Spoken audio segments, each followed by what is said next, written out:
Hello everyone. हम paper 8 कर रहे हैं बीएड सेकेंड ईयर का क्रिएटिंग एन इंक्लूसिव स्कूल, जिसकी यूनिट 2 जो है वो हमने स्टार्ट करी हुई है। और हमारे जो टॉपिक चल रहे हैं वो है type of disability. Previous lecture तक हमने इसके अंदर फिजिकल या ये कहूँ कि ऑर्थोपेडिक डिसेबिलिटी जो है, लोकोमोटर डिसेबिलिटी क्या होता है, वो कंसेप्ट जो है हमने देखा। विजुअल एम्पायरमेंट, हियरिंग एम्पायरमेंट कंसेप्ट जो है हम क्लियर कर चुके हैं।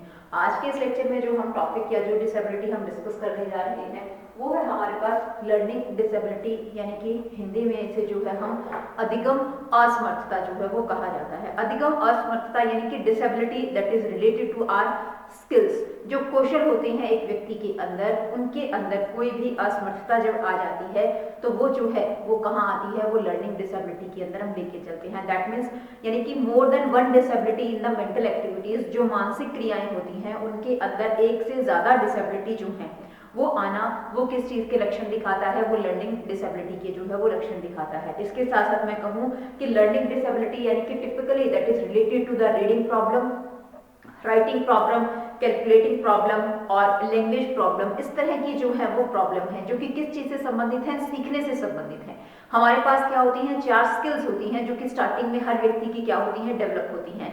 लिसनिंग है, स्पीकिंग है, रीडिंग है और राइटिंग है, जिसे हम LSRW कहते हैं। तो ये जो स्किल्स हैं, जब इन स्किल्स को सीखने में अगर किसी तरह की समस्या आ रही है तो उस पर्सन को कहाँ कैटेगराइज किया जाता है, उस पर्सन को लर्निंग डिसेबिलिटी के अंदर जो है वो कैटेगराइज किया जाता है। हम ये कहते हैं कि ये जो है वो मेंटल रिटार्डेशन के सिमिलर नहीं है, लेकिन इसे जो है हम कहते हैं कि कुछ ना कुछ मेंटल एस्पेक्ट्स के अंदर प्रॉब्लम आने की वजह से जो है ये जो लर्निंग डिसेबिलिटी है that is related to the mental disability. हमने जो टाइप ऑफ डिसेबिलिटी करी थी उसके अंदर अगर हम देखते हैं तो रिलेटेड टू मेंटल डिसेबिलिटी, जो मानसिक असमर्थता होती है उससे संबंधित है। इसके साथ साथ जो हम कहें लर्निंग डिसेबिलिटी है, इसके अंदर क्या है, that is lack of development of skill. जो कौशल है उनके अंदर जो है वो प्रॉपरली उनका विकास नहीं होता, उनका डेवलपमेंट जो है वो नहीं हो रहा, तो उसे जो है हम कहाँ लेके चल रहे हैं, लर्निंग डिसेबिलिटी के अंदर हम लेके चल रहे हैं। जिसके अंदर मेजरली जो है वो क्या है, हमारी 4 मेजर स्किल आती हैं LSRW, जिसको हम लेके चलते हैं। L से जिसे हम लेके चलते हैं लिसनिंग,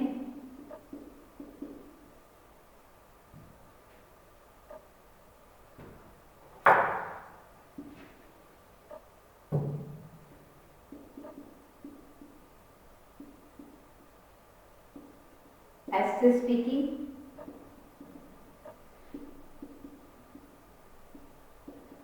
R से रीडिंग और W से राइटिंग। ये जो मेजर स्किल होती है हमारी सीखने की, उसके अंदर किसी भी तरह की समस्या आना, किसी भी तरह की कमी आना जो है वो किस चीज से संबंधित है, वो हमारी लर्निंग डिसेबिलिटी से जो है वो संबंधित है। इसके अंदर मेजरली जो है वो इश्यू क्या आता है कि जो हमारी बॉडी का एक साइकोलॉजिकल प्रोसेस है, उस साइकोलॉजिकल प्रोसेस के अंदर हम क्या देखते हैं, उसकी वर्किंग जो है वो क्या हो जाती है, उसके अंदर किसी भी तरह का मैकेनिज्म जो है वो डिफेक्ट हो जाता है, या उसके अंदर किसी भी तरह का डैमेज जो है वो हो जाता है पार्ट, जिसकी वजह से इस तरह की समस्याएं जो है वो किसी भी पर्सन के साथ फेस करी जा सकती हैं। जो लर्निंग डिसेबिलिटी प्रॉब्लम है दैट इज नॉट मेंटली, हम ये कहें कि एक जो सामान्य व्यक्ति है, नॉर्मल है, जिसका IQ लेवल जो है वो 90 से 100 तक का है, उसको भी ये समस्या जो है वो हो सकती है, क्योंकि ये जो है वो एक सीखने से संबंधित है। तो नॉर्मल पर्सन भी जो है वो सीख रहा है, तो जिसका IQ 90 से 100 का है उस पर्टिकुलर पर्सन को भी ये समस्या जो है वो हो सकती है। मेंटल डिसेबल है उसको तो रहेगी रहेगी, लेकिन इनको भी जो है वो रह सकती है। इसके साथ साथ ही अगर हम ये कहें कि जिनका IQ लेवल जो है वो मोर देन क्या है, 100 है, जिसको मैं कहूँ कि 110 है, 120 है, उन पर्सन को भी जो है ये डिसेबिलिटी जो है वो रहती है। जिसका एग्जाम्पल मैं आपको देती हूँ कि हमारे जो है वो एक साइंस के, फिजिक्स के जो है वो बहुत बड़े साइंटिस्ट रह चुके हैं, जिन्होंने जो है हम कहें कि लाइट का जो है या बल्ब का जो है वो आविष्कार किया था, न्यूटन। उनका जो है उनका जो हम ये कहें कि उनको भी एक समस्या थी लर्निंग डिसेबिलिटी के बिहाफ पर, कि उनकी जो रीडिंग करने की समस्या थी वो क्या थी, बहुत ज़्यादा थी। वो बहुत सारे वर्ड्स को जो है वो प्रॉपरली जो है वो रीड नहीं कर पाते थे। तो उनका IQ लेवल जो है वो क्या था, सामान्य से भी ज़्यादा था, लेकिन फिर भी उनको क्या है, ये समस्या रही है। तो मेंटल डिसेबिलिटी से संबंधित तो है ही, लेकिन इसके साथ साथ जिन पर्सन का IQ लेवल नॉर्मल या नॉर्मल से ज्यादा भी है, यानी कि गिफ्टेड क्रिएटिव बच्चा है, तो उनको भी ये समस्या जो है वो आ सकती है क्या लर्निंग डिसेबिलिटी? लर्निंग डिसेबिलिटी यानी कि जो स्किल्स हैं उनकी जो है वो डेवलपमेंट प्रॉपरली नहीं होती। रीडिंग की प्रॉब्लम है, राइटिंग की प्रॉब्लम है, मैथमेटिकल कैलकुलेशन की प्रॉब्लम है, उसके साथ साथ लिसनिंग की प्रॉब्लम है। तो ये समस्याएं जो हैं वो किस चीज से संबंधित होती हैं, वो लर्निंग डिसेबिलिटी से जो है वो संबंधित है। अब हम इसके कुछ जनरल कैरेक्टरिस्टिक्स देखते हैं, विशेषताएं, कि किस तरह के ट्रेट्स जो है हमें बच्चे के अंदर देखने को मिलते हैं, या किसी भी पर्सन में जिसके बिहाफ पे हम ये एज्यूम कर सकते हैं या ये चीज जो है वो डिसाइड करी जा सकती है कि इस पर्सन को लर्निंग डिसेबिलिटी जो है वो है।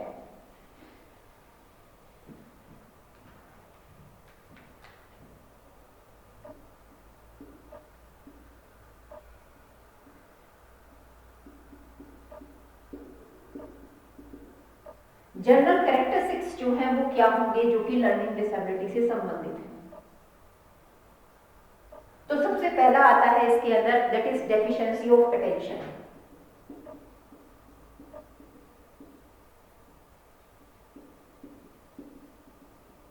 ध्यान में कमी आना, एकाग्रता की जो है वो कमी। ये पर्सन जो है आपको हर टाइम जो है वो इनका कंसंट्रेशन पावर जो है इतनी अच्छी नहीं मिलेगी, नॉर्मल जितनी है हम इसमें एज्यूम करके नहीं चलेंगे। ये पर्सन जो है आपको जो है वो नॉर्मल बिहेवियर नहीं दिखाएंगे, हर समय जो है वो एक उग्र व्यवहार जो है आपको दिखेगा, किसी भी चीज को करने में अटेंटिव जो है वो नहीं होंगे। इसके साथ साथ disorder of memory and thinking, disorderness in memory and thinking। जो स्मरण शक्ति होती है, हमारी सोचने विचारने की समझ शक्ति है, उसके अंदर क्या है, कोई ना कोई प्रॉब्लम रहेगी। स्मृति, मेमोरी जो है वो क्या है, स्मृति, यानी कि जिसके बिहाफ पर हम किसी भी ज्ञान को माइंड के अंदर स्टोर करते हैं, तो उसके बिहाफ पे इनको जो है वो लैक ऑफ मेमोरी मिलेगा, वो किसी भी चीज को याद रखने में जो है वो सक्षम नहीं होंगे। सोचने यानी कि किसी भी चीज के ऊपर सोचते विचारते नहीं होंगे, और किसी भी काम को जो है वो बिना सोचे समझे जो है वो कर देंगे। तो इस तरह की कैरेक्टरिस्टिक्स जो है हमें देखने को मिलेंगे। इसके साथ साथ आता है इसमें लैक ऑफ कोऑर्डिनेशन,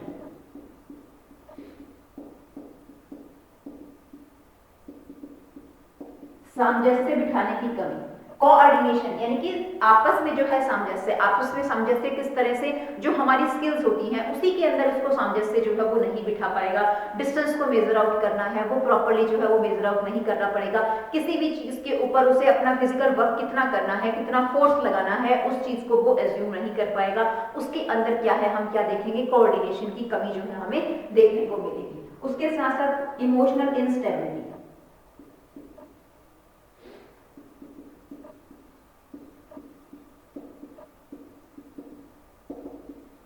संवेगात्मक रूप से जो है वो स्टेबल नहीं होंगे। संवेगात्मक रूप से स्टेबल, आप देखिए स्कूल के अंदर जो है टीचर जो है वो बहुत बच्चों को प्यार भी करते हैं, प्यार के साथ साथ अगर वो कोई गलत काम कर रहे हैं तो उनको डांट भी लगा दी जाती है। तो यहाँ हम क्या देखेंगे, वो इमोशनली जो है वो इनस्टेबल होंगे। उनके अंदर जो है वो इस तरह के ट्रेट्स हमें दिखाई देने को मिलेंगे कि उन बच्चे को अगर थोड़ी बहुत भी जो है वो डांट लगा दी है या कुछ भी जो है वो कह दिया है तो झट से जो है वो रोना स्टार्ट कर देंगे, या मैं ये कहूँ कि अपने जो इमोशंस हैं उनके ऊपर उनका क्या होगा, कंट्रोल जो है वो नहीं हो पाएगा।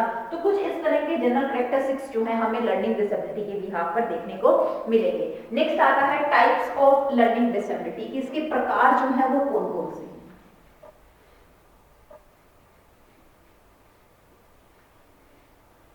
लर्निंग डिसेबिलिटी के टाइप को हम मेजरली 4 पार्ट में डिवाइड करते हैं।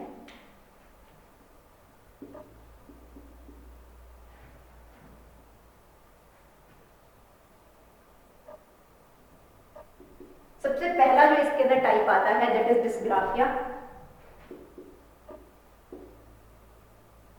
Sorry dyslexia.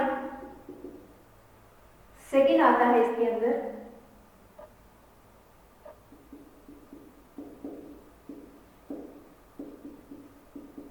डिस्ग्राफिया,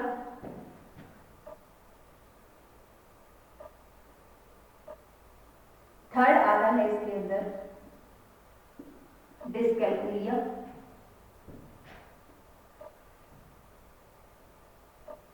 और फोर्थ आती है हमारे पास ADHD, जिसे हम कहते हैं अटेंशन, इसको हम लेके चलते हैं attention deficient hyper active disorder, attention deficient hyper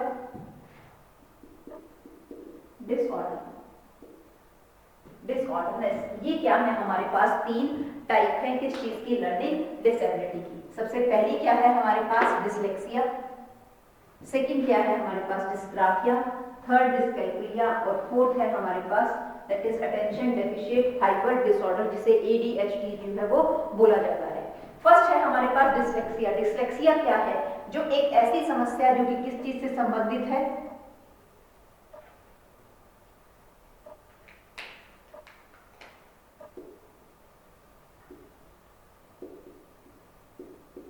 related to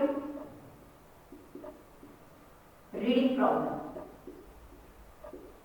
पढ़ने में जो है वो क्या होती है, समस्या होती है related to the reading problem, dyslexia. Hindi में भी इसे जो है वो डिसलेक्सिया देखेंगे। और इसमें अगर हम सिम्टम्स की बात करते हैं तो किस तरह के सिम्टम्स जो है हमारे सामने आएंगे, स्पीच डिफिकल्टी होगी बच्चे को, स्पीच डिफिकल्टी के साथ साथ वो क्या होगा, स्लो और हम कहें हाल्टिंग रीडिंग होगी उसकी, कि वो क्लास के अंदर जो है वो कैसे पढ़ेगा, या तो हकला के पढ़ेगा या बहुत ही हम कहें स्लो पढ़ेगा, या वो कहेगा कि लेटर्स जो है उसे प्रॉपर्ली जो है वो नहीं दिएगा। उसके साथ साथ वो कहें कि उसको जो हमने स्थातिक जो है हम कहें स्पेशल जो है वो स्पेशल जो डिफिकल्टी जो है वो रहेगी, वो वर्ड्स को जो है वो प्रॉपर नहीं समझ पाएगा। जैसे मैं ये कहूँ कि जो सिमिलर वर्ड्स हैं उनको पहचान करने में उसे समस्या आएगी। जैसे आपके पास एक तो हमने लिखा बी और इसी के अपोजिट अगर हम लिख देते हैं डी, तो ये सिमिलर वर्ड्स हैं, उनको जो है वो अच्छे तरीके से नहीं समझ पाएगा। इसी के साथ साथ जो हम ये कहें कि स्पेलिंग्स, बहुत सारे वर्ड्स होते हैं उनकी स्पेलिंग क्या होती है, सिमिलर होती है।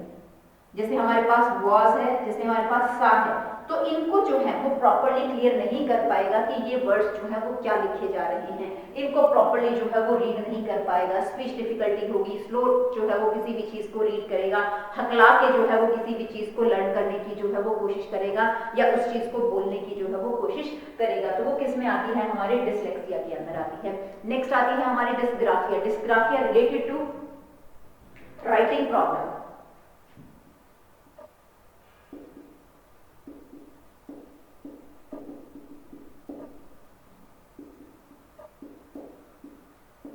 लिखने में जो है उसे क्या है, किसी ना किसी तरह की क्या रहेगी, समस्या जो है वो रहेगी। तो वो किस में आती है, हमारी डिस्ग्राफिया के अंदर जो है वो आती है। डिस्ग्राफिया में इसके साथ साथ आप क्या देखोगे, पुअर हैंड राइटिंग होगी बच्चे की,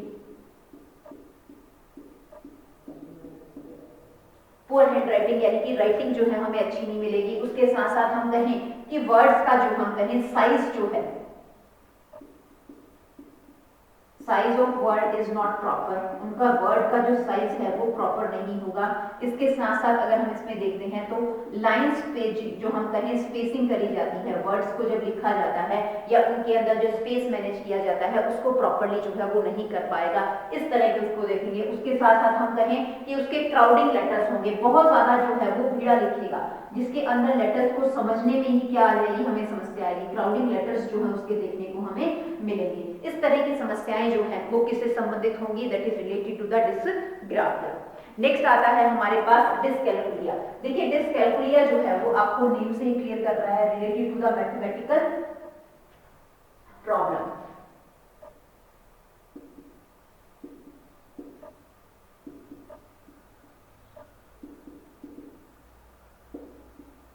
जो मैथमेटिकल कैलकुलेशंस आती हैं उनके अंदर जो है वो क्या होती है, समस्या होती है। किस तरह की समस्या उसको आ सकती है, उसको कहें कि जो शेप डिस्क्रिमिनेशन होता है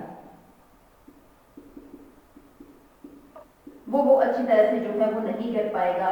साइज जो है किसी भी चीज का साइज हमें मेजर आउट करना है, शेप जो है वो मेजर आउट करनी है, वो जो है वो अच्छे तरीके से नहीं कर पाएगा। उसके साथ साथ हम कहें कि मैथमेटिकल जो कैलकुलेशंस होती हैं, मैथमेटिकल जो ऑपरेशंस हैं उनको उसको समझने में क्या आएगी, समस्या आएगी कि प्लस माइनस जमा गुणा घटा जो हम मैथमेटिकल ऑपरेशंस करते हैं वो अच्छे तरीके से जो है वो इसके अंदर नहीं कर पाएगा। उसके साथ साथ साइज या डिस्टेंस मैनेजमेंट, डिस्टेंस मैनेजमेंट में उसको क्या रहेगा, इसके अंदर इशू जो है वो रहेगा, वो समस्याएं जो है उसको देखने को मिलेगी जो कि उसकी कैलकुलिया से जो है वो संबंधित होगी। नेक्स्ट आती है हमारे पास attention deficient hyper disorderness, ADHD जो है हम कहते हैं। अटेंशन जो हाइपर डिसऑर्डरनेस है इसके अंदर जो प्रॉब्लम है वो हम ये कहें related to attention, related to attention, किसी भी चीज की एकाग्रता से जो है वो संबंधित हो गई कि हम किसी चीज को कितना ज्यादा ध्यान जो है वो किस तरफ लगाते हैं। अटेंशन जो है वो प्रॉब्लम नहीं होगी, अटेंशन प्रॉब्लम जो है उसको ज्यादा से ज्यादा रहेगी। एकाग्रता जो है हम उसके अंदर नहीं देख पाएंगे। एकाग्रता ना होने की वजह से हम उसमें क्या देखेंगे, उसमें हाइपर एक्टिविटी होगी कि वो किसी भी काम को जो है वो जल्दबाजी में करने की जो है वो कोशिश करेगा। उसके अंदर पेशेंस बिल्कुल भी जो है वो नहीं होगा। उसके साथ साथ इनअटेंटिव जो है उसका नेचर होगा।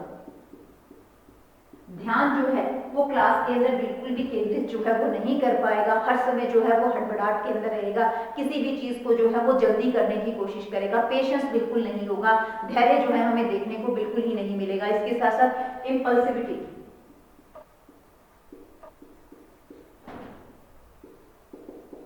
तो कुछ इस तरह की ट्रेड्स जो है हमें अटेंशन डिसऑर्डर हाइपर एक्टिविटी के अंदर देखने को मिलेगा।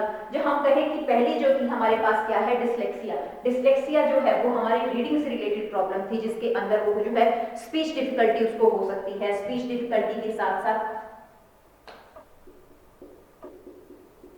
स्पीच डिफिकल्टी इसके अंदर आएगी कि उसको जो है वो बोलने में क्या है समस्या है। इसके साथ साथ हम कहें कि जो वर्ड्स हैं उसमें हाल्टिंग इशू रहेगा, उसका हाल्टिंग रीडिंग रहेगी।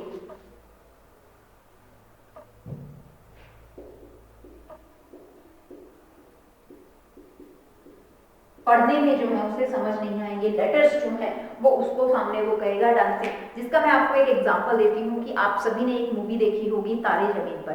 तारे जमीन की जो मूवी है वो जो है वो लर्निंग डिसेबिलिटी से ही संबंधित है, जिसमें एक बच्चे के इर्द गिर्द वो जो है वो स्टोरी की घूमती है।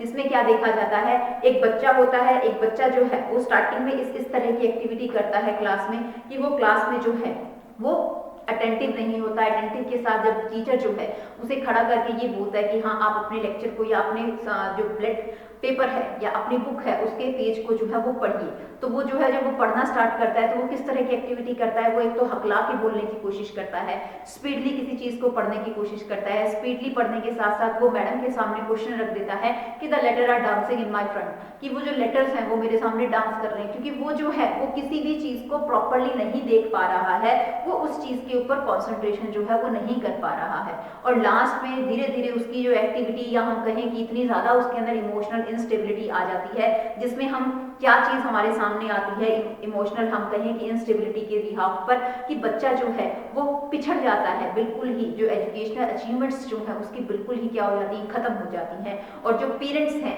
या टीचर्स हैं वो क्या सोचते हैं कि बच्चा जो है वो क्या है, हम कहें कि क्लास में इनअटेंटिव है, या उसके साथ साथ जो वो अपना बिहेवियर दिखा रहा है वो एक शरारती बिहेवियर जो है, अपना नोटोरियस जो है वो बिहेवियर क्लास में दिखा रहा है, जिसकी वजह से पेरेंट्स भी उसे डांट लगाते हैं, टीचर्स भी डांट लगाते हैं, और पेरेंट्स जो है उसे हॉस्टल में भेज देते हैं। और जब वो हॉस्टल में जाता है तो वो इमोशनली इतना ज्यादा डिसेबल हो जाता है या इतना ज्यादा डिस्टर्ब होता है कि जो एक्टिविटी वो एजुकेशन की कर रहा था वो भी बिल्कुल जो है वो खो चुका होता है। और जब उसके साथ प्रॉपरली जो है उसकी बीमारी का या उस चीज को पता लगता है या किसी टीचर के बिहाफ पर पता लगाया जाता है, तो उसके सामने एक प्रॉब्लम या एक मेजर इशू आ जाता है कि उस बच्चे को जो है वो लर्निंग डिसेबिलिटी थी, डिस्लेक्सिया, डिस्ग्राफिया या डिस्कैलकुलिया, ये जो प्रॉब्लम है ये उस बच्चे को जो है वो नॉर्मल बच्चे से अलग नहीं कर देता है। ये नॉर्मल को भी हो सकती है, सिर्फ क्या है वहां बच्चे को जो है वो थोड़ा सा एक्स्ट्रा टाइम की जरूरत है। एक्स्ट्रा टाइम के साथ साथ जो उसको टीचिंग स्ट्रेटजीज हैं या उसको किसी भी चीज को करवाने का जो तरीका है वो दूसरे से थोड़ा सा क्या किया जा सकता है, डिफर किया जा सकता है, जिससे बच्चा भी जो है वो नॉर्मल स्कूल के अंदर अपनी एजुकेशन जो है वो ले पाए। तो ये क्या थी, कुछ हमारे पास टाइप्स हैं लर्निंग डिसेबिलिटी की। अब हम देखते हैं कि अगर इस तरह के बच्चे जो है वो स्कूल के अंदर हैं, तो इसका मेन ये नहीं होगा कि इनको जो है वो किसी स्पेशल स्कूल के अंदर डाला जाएगा। ये ऐसी चीजें हैं जो कि एक नॉर्मल पर्सन के साथ भी हो सकती हैं और होती भी हैं। तो इसके बिहाव पर, इन कैरेक्टरिस्टिक्स या इन ट्रेड्स के बिहाव पर उन्हें किसी भी नॉर्मल स्कूल के अंदर पढ़ने का हक है। सिर्फ एजुकेशनल जो प्रोग्राम्स हैं या एजुकेशनल नीड है उनको थोड़ा सा जो है वो ध्यान में रखा जाना चाहिए। तो हम देखते हैं कि एजुकेशन प्रोग्राम या एजुकेशन नीड जो है इन बच्चों की किस तरह से फुलफिल की जानी चाहिए।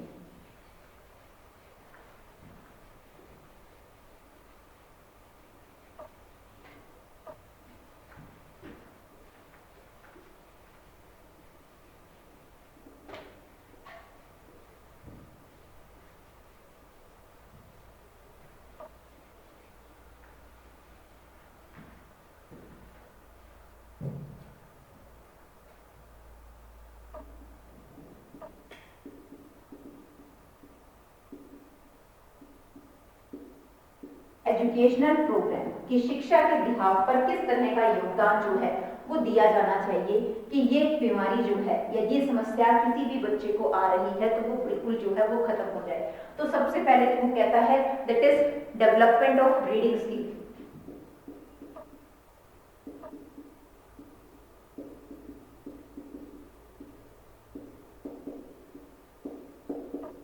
डेवलपमेंट ऑफ रीडिंग स्किल यानी कि वाचन करने की जो क्षमता होती है, कौशल होती है, उसको विकसित किया जाए। तो रीडिंग स्किल्स किस तरह से डेवलप होंगी? रीडिंग स्किल्स को डेवलप करने के लिए, अपने उच्चारण को सही करने के लिए, प्रोनाउंसिएशन को सही करने के लिए रीड करना जो है वो बहुत जरूरी है। कई बार हम क्या देखते हैं कि बच्चे को जब कोई भी शब्द पढ़ना नहीं आता तो वो बच्चा हेजिटेट हो जाता है। तो उसकी हेजिटेशन दूर करके उसको कॉन्टिन्यूअस रेगुलरली जो है वो रीडिंग की क्या देनी, हैबिट देनी। तो उसके लिए टीचर जो है वो एक्स्ट्रा उसे पैराग्राफ दे सकता है। पैराग्राफ के साथ साथ उसको मोटिवेट कर सकता है कि जैसा भी उससे बोला जा रहा है वो जो है वो बोले, और ताकि धीरे धीरे उसका जो है वो कॉन्फिडेंस डेवलप हो। कॉन्फिडेंस के साथ साथ उसका वोकल कॉर्ड डेवलप होगा। वोकल कॉर्ड के साथ साथ जो उसकी रीडिंग स्किल्स प्रॉब्लम है वो क्या हो जाएगी, बिल्कुल ही खत्म हो जाएगी। तो ज्यादा से ज्यादा जो है हम कहें रीडिंग स्किल्स जो है वो डेवलप करनी चाहिए। Stress on oral work.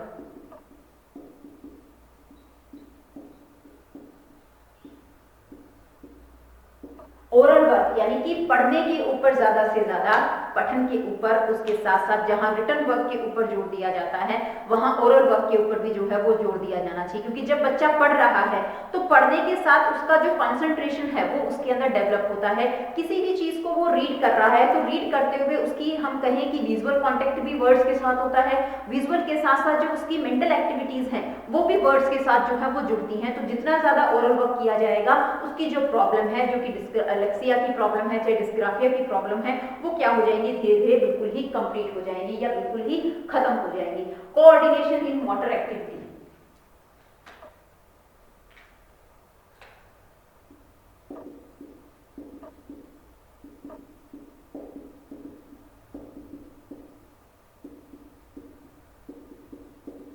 Motor activity, motor activity क्या होती है, हमारी गात्यात्मक क्रियाएं होती हैं जो हम हमारे फिजिकल मूवमेंट्स के बिहाफ पर जो है वो करते हैं। तो ज्यादा से ज्यादा उसके अंदर बच्चा जो है वो इंडल्ज रहे, बिजी रहे, उन एक्टिविटीज को करता रहे ताकि वो अपने माइंड को डाइवर्ट करे। माइंड के साथ साथ पेशेंसली उसको जो है उस काम के लिए जो है वो मोटिवेट किया जाना चाहिए ताकि ज्यादा से ज्यादा वो फिजिकल एक्टिविटीज जो है वो दिखाए। उसके साथ साथ वो कहता है डेवलपमेंट ऑफ सोशल रिलेशन।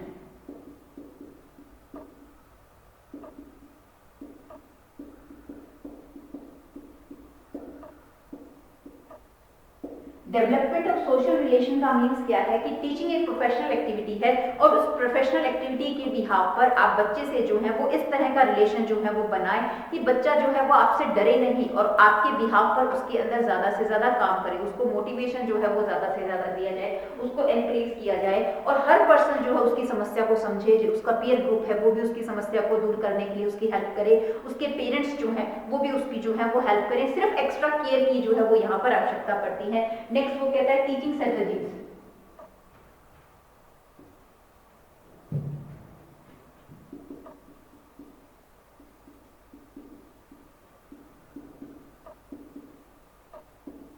पढ़ाने का जो तरीका तरीका है वो बिल्कुल क्या किया जाना चाहिए, खत्म जो है या बिल्कुल ही जो है हम कहें चेंज कर दिया जाना चाहिए। टीचिंग स्ट्रेटजीज के अंदर क्या है, स्पेलिंग्स जो है वो बच्चे को प्रोनाउंसिएशन के लिए ज्यादा स्ट्रेस दिया जाना चाहिए। उसके साथ साथ जो इमेजिनरी चीजें हैं वो उसके सामने कम लाई जानी चाहिए और जो उसके सामने रियल चीजें हैं वो उसके सामने ज्यादा, क्योंकि जब बच्चा रियल चीजों को ज्यादा देखेगा, वास्तविकता को या ऑडियो विजुअल एड्स को जब ज्यादा देखेगा तो उसके माइंड जो है उसके अंदर अटेंशन आने के चांसेस जो है वो बढ़ जाते हैं, वो अटेंटिव हो जाएगा। उसके अंदर जो हम ये कहें कि सेल्फ अटेंशन या सेल्फ कॉन्फिडेंस जो है वो बहुत अच्छे तरीके से डेवलप हो पाएगा। नेक्स्ट वो कहता है strategy of written expression.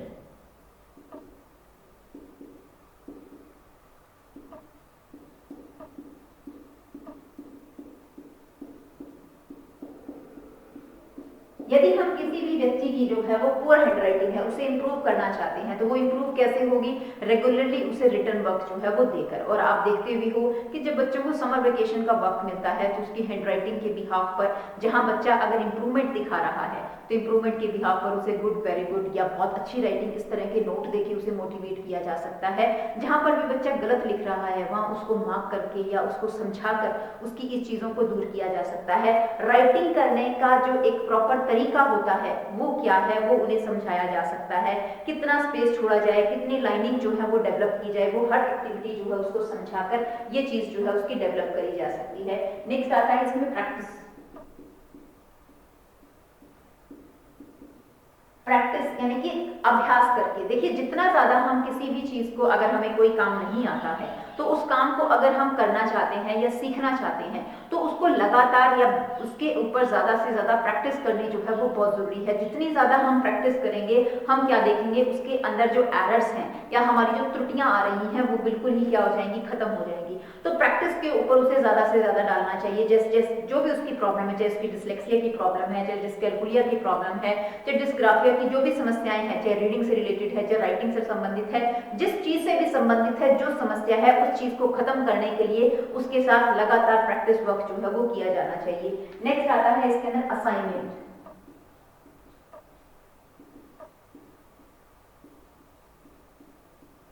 Assignment यानी कि ज्यादा से ज्यादा असाइनमेंट वर्क देकर, प्रोजेक्ट वर्क देकर जो है उनको डेवलप किया जा सकता है। प्रोजेक्ट वर्क में हम क्या देखेंगे कि जैसी उनकी समस्याएं हैं, जहां हम एक बच्चे को प्रश्न लिखने के लिए 4 दे रहे हैं तो जिसको हम कहें कि राइटिंग इशू है उनको हम 4 प्रश्न की बजाय केवल 2 प्रश्न देकर उनकी ये सिर्फ साथ में कहा जा सकता है कि आपने सिर्फ 2 ही क्वेश्चन लिखने हैं, लेकिन उनको लिखना जो है वो प्रॉपर नीट एंड क्लीन के बिहाफ पर है, जिसमें आपकी राइटिंग भी जो है वो अच्छी होनी चाहिए हर तरह से। असाइनमेंट इसी तरह से हम कहें कि कैलकुलिया की अगर हम बात करते हैं तो जहां बच्चे को ऑपरेशंस के बिहाफ पर डिफिकल्टी आ रही है, जिस भी मैथमेटिकल ऑपरेशन में उनको डिफिकल्टी आ रही है उससे संबंधित थोड़ा सा वर्क जो है उसको ज्यादा दे दिया और बाकी सब्जेक्ट का वर्क जो है उसे कम कर दिया। कि मैं ये कहूं कि जो लूज पॉइंट है उस लूज पॉइंट को ज्यादा वर्क करके उसको जो है वो डेवलप किया जा सकता है। तो ये क्या है, हमारे पास कुछ एजुकेशनल प्रोग्राम है जिसके बिहाफ पर हम हर किसी की जो प्रॉब्लम है या कोई भी लर्निंग डिसेबिलिटी है उसको क्लियर कर सकते हैं। इस लेक्चर में हमने देखा कि लर्निंग डिसेबिलिटी है क्या। लर्निंग डिसेबिलिटी क्या है, that is related to our reading, writing